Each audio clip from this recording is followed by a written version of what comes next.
নারী লোকে কষ্ট দেওয়া পুরুষের স্বভাব, এই যুগেতে ভালো পুরুষ পাওয়াটাই অভাব।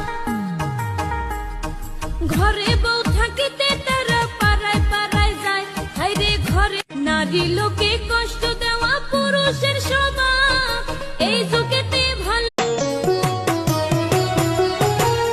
তোর ভিতরে নাই রে মায়া, বেঈমানি তোর অন্তরে, আপন মানুষ হারাইলে তুই কাঁদবি। ও বৌদি, হ্যাঁ বলো। একটা হেল্প করতে পারবা? কি বলো? আমার মনে হয় তুমি পারবা না। আমি তোমার জন্য সব করতে পারি, কি লাগবে বলো। আচ্ছা বৌদি, তাহলে 5,000 টাকা ধার দাও না। কি? 5,000 টাকা। শোনা যায় নাকি? আরে 5,000 টাকা ধার দাও। আরে বুঝবা না, আজকাল এই কান্নায় যে কি কম শুনি। 500 টাকা তো দাও। শোনাই যায় নাকি?